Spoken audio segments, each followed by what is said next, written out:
A routine flight turned into a nightmare, but the horror wasn't from a mechanical failure, it was from the man in the cockpit. On March 24, 2015, Germanwings Flight 9525 departed from Barcelona El Prat Airport, heading for Düsseldorf, Germany.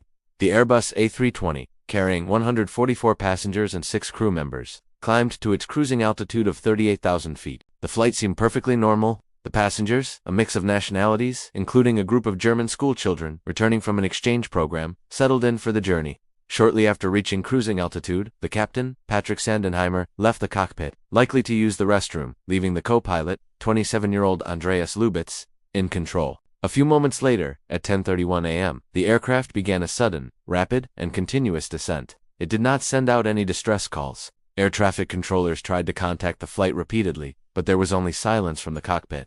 The cockpit voice recorder captured the chilling sounds of what happened next. The captain is heard trying to get back into the cockpit. He knocks lightly, then pounds on the door, shouting for Lubitz to open it. Passengers' screams can be heard in the background as they began to realize the terrifying situation. But the door, reinforced after the 911 attacks, remained locked from the inside. Lubitz was silent, his breathing steady, as he deliberately guided the plane towards the French Alps. For 10 agonizing minutes, the plane descended. At 10:41 a.m., Germanwings Flight 9525 crashed into a mountainside near Prat-Saut-Blien. The impact was catastrophic, instantly killing all 150 people on board. The crash site was a scene of utter devastation, with debris scattered across a remote, steep, and snowy ravine, making recovery efforts incredibly difficult. The investigation quickly shifted from a tragic accident to a criminal inquiry. The data from the flight recorders revealed the shocking truth. This was a deliberate act by the co-pilot. The world was left asking why. Who was Andreas Lubitz, and what led him to commit such an unthinkable act of mass murder-suicide? Investigators delved into Lubitz's personal history.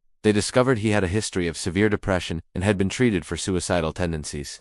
In the months leading up to the crash, he had visited numerous doctors. He had been issued sick notes, declaring him unfit to work, including for the day of the crash itself. He concealed this critical information from his employer Germanwings and its parent company Lufthansa. His internet search history in the days before the flight revealed searches for ways to die by suicide and for information on cockpit door security mechanisms. The man who flew gliders as a teenager and dreamed of being a pilot had hidden a dark secret that culminated in the deaths of 149 innocent people. The Germanwings tragedy sent shockwaves through the aviation industry. It exposed vulnerabilities in pilot screening and mental health assessments. In response, aviation authorities around the world implemented new safety regulations. The most significant change was the Rule of Two, which mandates that 2 authorized crew members must be present in the cockpit at all times. This ensures that a lone pilot can never again lock the other out and take sole control of the aircraft. Airlines also began to review and strengthen their psychological screening processes for pilots. The aftermath was a period of profound grief for the families of the victims, who came from more than 15 different countries.